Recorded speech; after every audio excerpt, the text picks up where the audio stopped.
Hello student, I am Seema Nagwa. This is video for all competitive exam VGT economics. ठीक है, चाहे आप UP PGT commerce का दें जिसमें इकोनॉमिक्स का सिलेबस है, या आप पीजीटी इकोनॉमिक्स का दें, या पीजीटी कॉमर्स में इकोनॉमिक्स का जितना भी पोर्शन है वो सारा मैं यहाँ कराऊंगी। तो चलिए क्वेश्चंस देखते हैं किस टाइप के कॉम्पिटिटिव एग्जाम में क्वेश्चंस आते हैं। Let's start. Of the followings is are cause of slow growth of private enterprises in Indians industrialisation. 1850 से 1957 कौन सा टाइम पीरियड है ये? जब ब्रिटिश सरकार थी। ठीक है, हम सभी जानते हैं अंग्रेजों ने किस तरह से हमारे इंडिया में राज किया था। ठीक है, और ये वही दौर था जब अंग्रेजों का टाइम पीरियड था और वो हम पे शासन कर रहे थे। अब इसमें पूछ रहा है कि उस टाइम पे जो प्राइवेट एंटरप्राइजेस थे, जितने भी प्राइवेट सेक्टर थे, उसकी स्लो ग्रोथ क्यों थी? Unimaginative private enterprises, short sighted Indian industrialist. तो जितने भी प्राइवेट सेक्टर थे उस टाइम पे बहुत ही कम थे। ठीक है, इंडिया की जो इंडस्ट्री थी उसमें प्राइवेट सेक्टर बहुत कम थे। एंटरप्राइजेस होते हैं आपके ओनर। ठीक है, तो जो प्राइवेट लोग थे वो बहुत ही कम थे। बी कहता है आपका complete absence of financial institutions to help transfer of savings to industrial investments. कि जितने भी फाइनेंशियल इंस्टीट्यूशंस थे, फाइनेंशियल इंस्टीट्यूशंस कौन होते हैं? एक तरह से बैंक मान लो, जो हमें लोन प्रोवाइड करते हैं ताकि हम अपना बिजनेस कर सके। ठीक है, तो अंग्रेजों के टाइम पे ये प्राइवेट एंटरप्राइजेस जितने भी थे, जो प्राइवेट सेक्टर थे, उनको लोन देने के लिए उस टाइम पर फाइनेंशियल इंस्टीट्यूशन भी कम ही थे। Banking was not highly developed, और बैंक उस टाइम पे ज्यादा विकसित नहीं हुए थे, ज्यादा डेवलप नहीं हुए थे। And was more concern with commerce rather than industry. और जितने भी अगर थे, जो भी बैंक उस टाइम पीरियड में थे, तो वो ज्यादा से ज्यादा कॉमर्स पे ध्यान देते थे इंडस्ट्री की बजाय। ठीक है, डी पीरियड कहता है lack of support from British government. British government भी सपोर्ट कम करती थी। तो क्या ये सभी रीजन रहे होंगे कि 1850 का जो टाइम पीरियड था और 1957 तक, यानी हम जब आजाद हो गए ना उसके 10 साल बाद भी हमारे सेक्टर जो प्राइवेट सेक्टर थे, ठीक है, प्राइवेट मतलब जिनको ऑन और कंट्रोल प्राइवेट पर्सन करते हैं।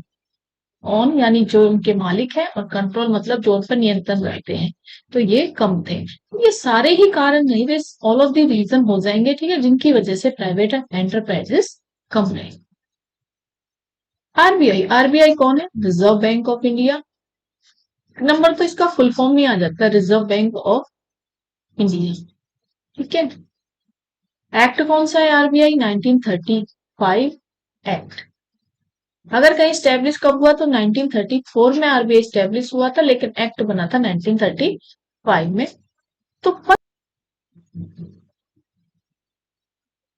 Census of India's foreign assets, कि जितने भी हमारी विदेशी संपत्ति हैं उसकी अगर हम कैलकुलेशन करें, विदेशी संपत्ति जो एसेट्स थी एंड लाइबिलिटी, और जो हमारी लाइबिलिटी थी 30 जून 1948 को, ये कौन सा टाइम पीरियड है? जब हम आजाद हुए थे। ठीक है, हम आजाद कब हुए? 1947 में।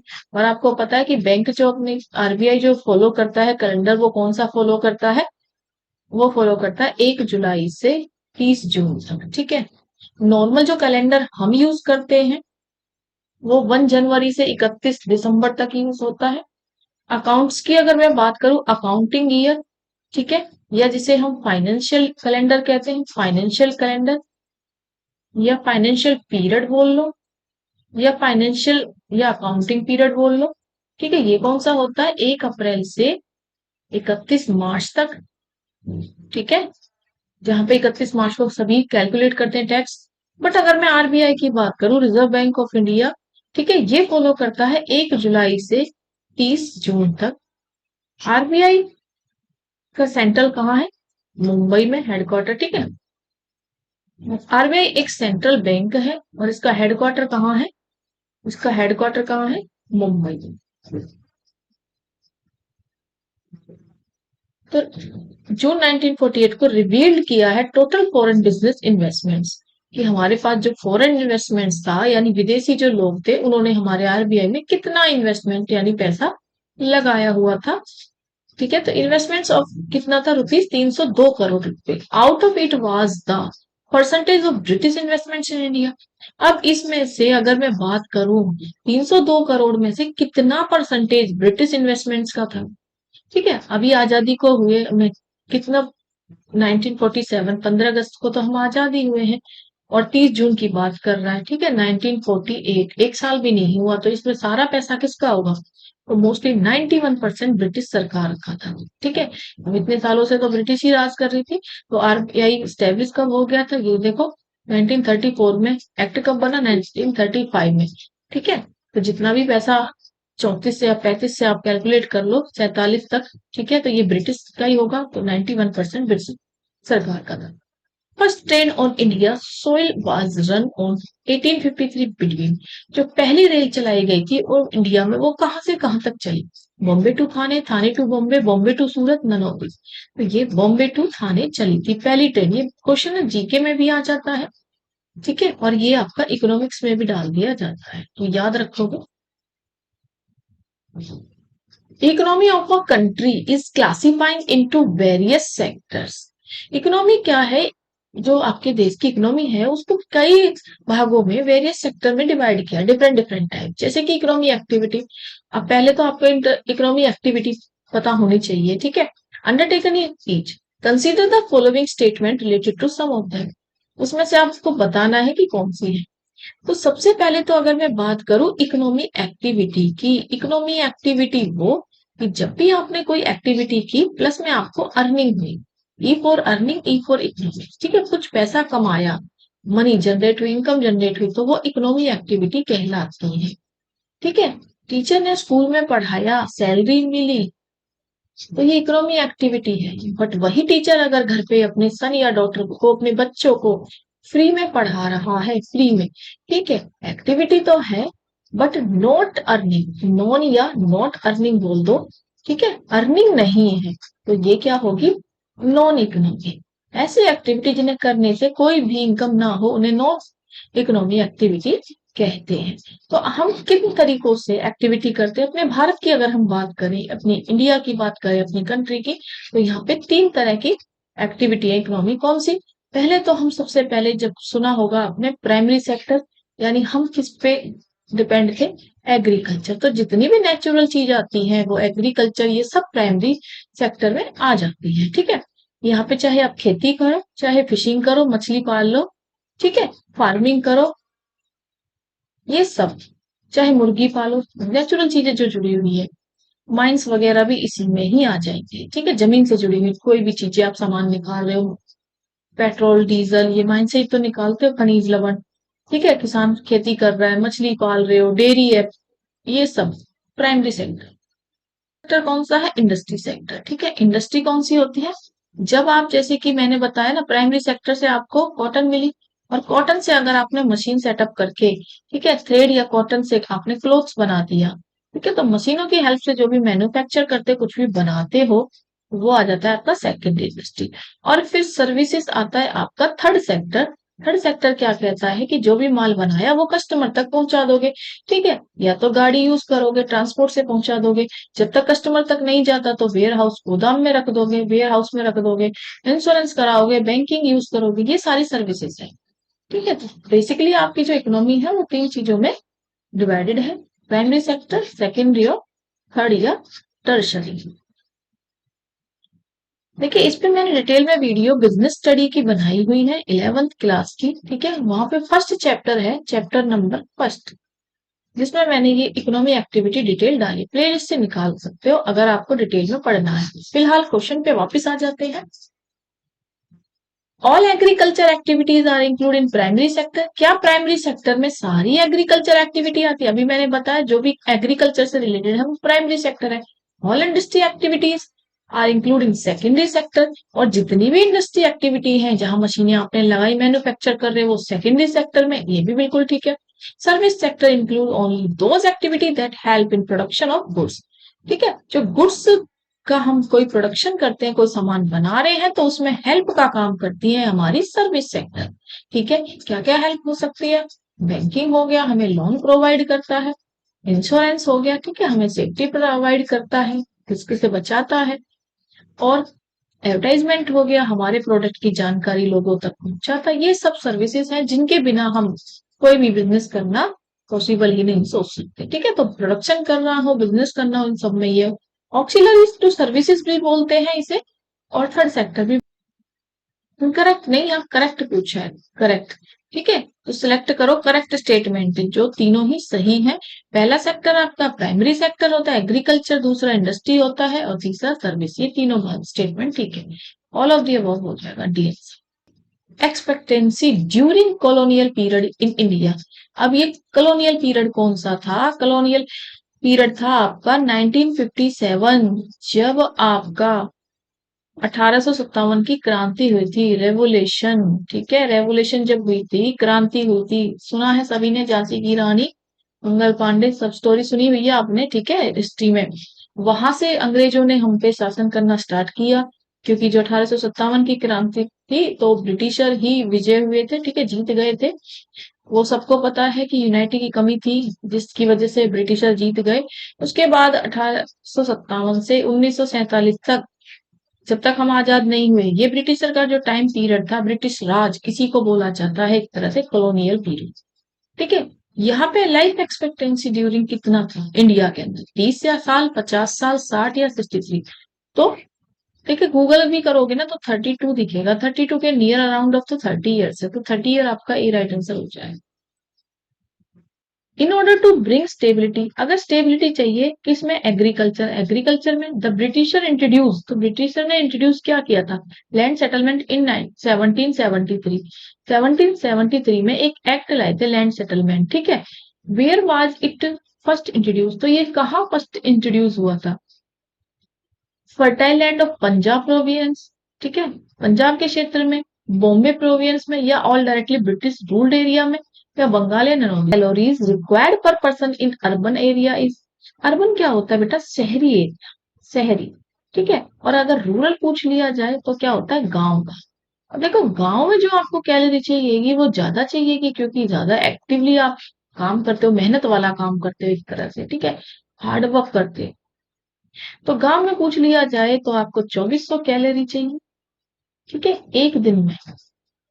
यानी खाने की बात हो रही है कि कितनी कैलोरी आपकी बॉडी में जानी चाहिए, 2400 गांव में। बट यहाँ अर्बन पूछ रहे हैं, शहर में, तो शहर में कितनी होगी? 21। ठीक है, दो क्वेश्चन आपके रेडी है यहाँ से। अगर अर्बन पूछ ली जाएगी तो 2100, और अगर रूरल का पूछ लिया जाता, वन वर्ड से चेंज हो जाता, तो 24। Who was the first to use the concept of poverty India in India, poverty line in India? कौन था जिसने पहला कॉन्सेप्ट दिया था पॉवर्टी लाइन का? पॉवर्टी मतलब जो ये गरीबी रेखा आप बोलते हो, गरीबी रेखा, जिन लोगों के पास बेसिक नीड्स नहीं फुलफिल हो पाती, ठीक है, रोटी कपड़ा मकान भी नहीं है, ठीक से खाना भी नहीं मिल पाता, रोटी कपड़ा मकान, ठीक है, जिनका लिविंग स्टैंडर्ड हाई नहीं है, लो है लिविंग स्टैंडर्ड, ये सब आपके गरीबी में आ जाते हैं, यानी पॉवर्टी लाइन में आ जाते हैं। तो ये कॉन्सेप्ट पहली बार किसने दिया? जवाहरलाल नेहरू, भीमराव अम्बेडकर, या दादा भाई नौरोजी, या महात्मा गांधी? तो इस कॉन्सेप्ट की चर्चा या बात जो की थी पहली बार, ये कौन लाया? दादा भाई Naoroji. Valmiki Ambedkar Awas Yojana was launch in, अब ये जो वाल्मीकि अम्बेडकर आवास योजना है, ये लॉन्च कब हुई थी? 2005 में, 2000 में, 2004 या 2005? अकॉर्डिंग टू यूएनओ, यूएनओ क्या होता है? United Nationals organisation, organisation, those countries are considered related poor where per capita income is less than, कह रहा है कि पर कैपिटल इनकम, पर कैपिटल इनकम क्या होती है? एक कंट्री की जो टोटल इनकम है ना, टोटल इनकम, उसको आप किससे डिवाइड कर देते हो? टोटल पॉपुलेशन से, टोटल पॉपुलेशन। ठीक है, तो आपकी पर कैपिटल इनकम निकल आती है, पर कैपिटा इनकम निकल आती है। एक व्यक्ति की कितनी इनकम होगी? टोटल जो देश की इनकम है उसको, पूरी जितनी आबादी है आपकी, उसे डिवाइड कर दो। अब कहा जा रहा है कि किसे पुअर मानता है यूनाइटेड नेशन यूएन में जो होता है यहाँ पे सभी कंट्रियों के लिए डिसीजंस लिए जाते हैं, रूल्स बनाए जाते हैं, कंट्रीज के बीच कन्फ्लिक्ट है तो वो सॉल्व किए जाते हैं, ठीक है। सभी देश मिलते हैं और लोगों के वेलफेयर के लिए यहाँ पे काम करते हैं। तो यहाँ बताया जा रहा है कि पुअर कौन होगा, किसकी पर कैपिटा इनकम कम होगी जब वो पुअर कंसीडर किया जाए, $1 से $4, $2, $3। तो बेसिकली अगर $1 से भी आपकी पर कैपिटा इनकम कम है तो फिर उसे पुअर कंट्री माना जाए। Who made significant estimates about calculating national income in India during the British period? अगर ब्रिटिश पीरियड की बात की जाए, ब्रिटिश पीरियड आप जानते ही हो ना, मैं बताया 1857 से, वैसे तो वो 1600 से ही आगे थे। औरंगजेब की जब मृत्यु हो गई थी 1707 में, ठीक है, तो मुगल एम्पायर क्या हो गया था, वीक हो गया था, ठीक है। तो उसके जो मुगल एम्पायर के जो सक्सेसर थे औरंगजेब के बाद, वो वीक थे, जिसकी वजह से अंग्रेजों ने अपना शासन भारत पे बढ़ा लिया और 1947 तक वो हमारे देश पे राज करते रहे। हिस्ट्री सभी ने पढ़ी है। बेसिकली ये ब्रिटिश पीरियड है।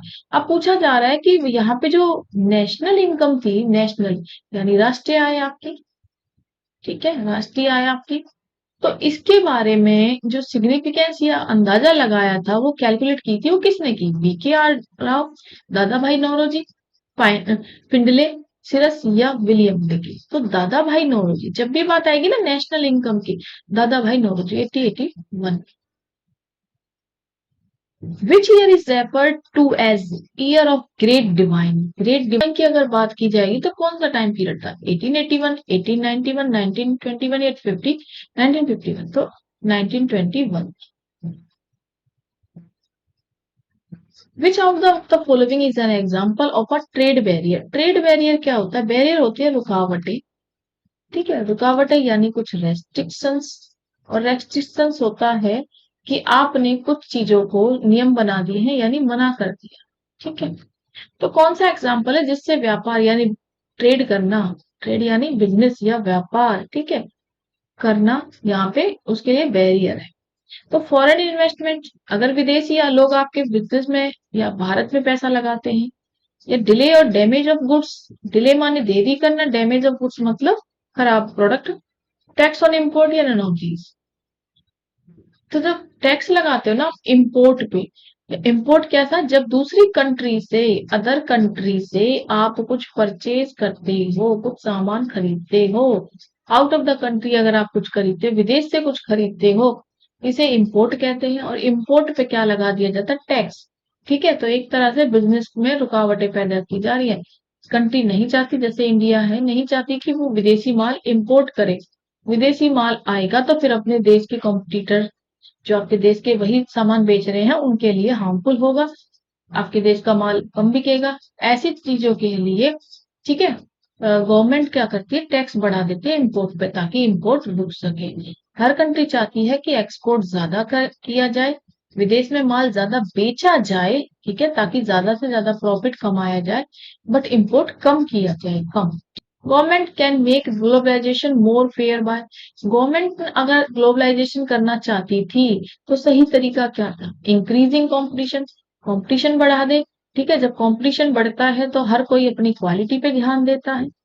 या इंक्रीजिंग एम्प्लॉयमेंट, लोगों को रोजगार प्रदान कर दिया जाए, काम दे दिया जाए सबको। इम्प्लीमेंटिंग द लेबर लॉ क्या कहता है, आईएलओ को फॉलो करना, ठीक है। आईएलओ क्या है, इंटरनेशनल लेबर ऑर्गेनाइजेशन, ठीक है।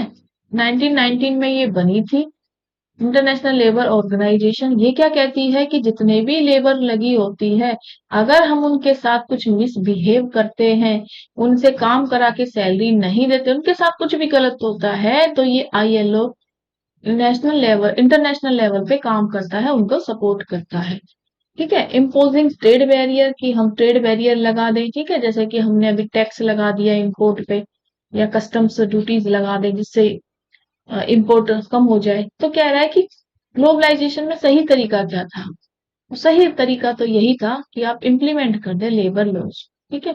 जो लेबर का जो लॉ बना हुआ, आईएलओ ने जो रूल्स रेगुलेशंस बनाए हुए आप उन्हें फॉलो करें। ड्यूरिंग कॉलोनियल पीरियड मैंने बताया ठीक है, जो हमारे अंग्रेज थे ना, हम पे राज कर रहे थे। अच्छा नहीं लगता कहना, बट क्या करे, फैक्ट तो यही था। 1857 से 1947 तक जो ब्रिटिशर का राज था, ठीक है, 1847 से 1947 जो ब्रिटिश राज था, ब्रिटिश राज, ठीक है, ब्रिटिशर जो हम पे राज कर रहे थे, तो इंडियन का डेमोग्राफिक प्रोफाइल शो क्या करता था? डेमोग्राफिक होता है कि आपका उस टाइम पे बर्थ रेट क्या था, ठीक है, बर्थ रेट, डेथ रेट क्या था, डेथ रेट, लिविंग स्टैंडर्ड क्या था, लिविंग स्टैंडर्ड, ठीक है, और आपका जो लिटरेसी रेट है वो क्या था। ये सारी चीजों को देखते हैं तो ये डेमोग्राफिक प्रोफाइल आ जाती है। तो उस टाइम पे कैसी थी? हाई बर्थ रेट था, लो डेथ रेट थी, लो इन्फेंटी मोरालिटी रेट था, हाई लिटरेसी रेट था। देखिए, हाई बर्थ रेट भी था, ठीक है, और हाई डेथ रेट था। यहाँ लो है, इसकी वजह से आंसर रॉन्ग है। लो इन्फेंटी मोरालिटी रेट, ठीक है, और हाई लिटरेसी, हाई नहीं था, ये भी लो, और यहाँ भी हाई था मोरालिटी रेट, ठीक, ठीक है। इन्फेंट जो शिशु थे ना, वो 1,000 पर चाइल्ड पे मर डेथ हो रही थी, बहुत ज्यादा, जो छोटे बच्चे थे, शिशु, नवजात शिशु। और लिटरेसी रेट तो बहुत ही कम था, जो आज आप 74% कहते हो ना मैन लिटरेट है, तो उस टाइम पे तो ये 17% ही था, जो कि बहुत कम था। और वुमेन की अगर मैं बात करूं तो ऑलमोस्ट 7% ही था, जो निग्लेजेबल या बहुत ही कम शो करता है। Capital goods industries are those. देखिए, कैपिटल गुड्स क्या होती है, गुड्स को समझे पहले। गुड्स जैसे एक तो होते हैं कंजप्शन गुड्स, कंजप्शन गुड मतलब कंज्यूमर ने ली और खा ली, कंज्यूम कर ली, ठीक है, फूड लिया, खा लिया, पेन लिया, यूज कर लिया, कपड़े लिए, क्लोथ्स लिए, पहन लिए। कैपिटल गुड्स क्या होती है? जिन सामान को लेके आप री यूज करते, रिप्रोडक्शन में लगा देते हैं, जिनसे कुछ बनाते हैं, जैसे कि मशीनरी ले ली, ठीक है, प्लांट लगा लिए, ये कैपिटल गुड्स है, जिनसे आप कुछ पैसा कमा सकते हो बिजनेस में। तो which can produce consumer goods, both which can produce machine tools, none, ठीक है, तो ये उल्टा सीधा लिख दिया, टाइपिंग मिस्टेक है, सॉरी। तो which can produce machine tools, जहां पे हम मशीन टूल्स यूज करते हैं, कुछ ऐसी चीजें बनाते हैं जिनसे कि हम आगे प्रोडक्शन कर सकें, ठीक। NFFWP वाज लॉन्च इन, पहले तो एन मतलब नेशनल, एफ मतलब फूड, एफ मतलब for, W for work and programme. देखिए, आपको ना सभी फुल फॉर्म्स याद होनी चाहिए। और ये क्या होता है कि नेशनल लेवल पे चलाया था फूड प्रोग्राम, ठीक है, जो भूखे लोग थे, जिन्हें खाना नहीं मिल रहा था, उनको खाना प्रोवाइड किया गया। फिर कब चलाया था बेसिकली? दिसंबर 2000 में, अप्रैल 1999 में, नवंबर 2005 में, या अप्रैल 2004 में। तो जब आप गूगल करोगे ना, ये नवंबर 2004 आपको दिखेगा, ठीक है। तो ये चला 4 में था, लेकिन 5 तक चलता रहा था, 1 साल तक चलाया गया था। जिन लोगों के पास जो पॉवर्टी लाइन से भी नीचे रहते हैं ना, बिलो द पॉवर्टी लाइन, तो उनके पास खाने के लिए खाना भी नहीं था, उनको बेसिक खाना वाना दिया गया था, फूड का ही प्रोग्राम था। Which of the following programme was launch in the year 2000? 2000 में कौन सा प्रोग्राम लॉन्च किया? National rural employment guarantee act है, मनरेगा, ठीक है, महात्मा गांधी का जो रूरल एम्प्लॉयमेंट गारंटी प्रोग्राम था, कि लोगों को ना, यूथ को 100 दिन तक तो आप एम्प्लॉयमेंट दो, यानी रोजगार प्रदान करो, ठीक है, काम दे दो। प्रधानमंत्री ग्रामोदय योजना, ठीक है, गांव में लोगों के लिए प्रधानमंत्री की जो स्कीम चलाई है, स्वर्ण जयंती ग्राम स्वरोजगार योजना, या फिर प्राइम मिनिस्टर रोजगार योजना। इसमें से 2000 में कौन सा आया था?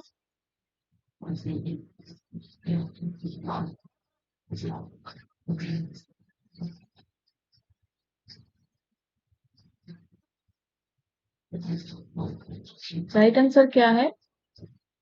नेक्स्ट, प्रधानमंत्री ग्रामीण योजना।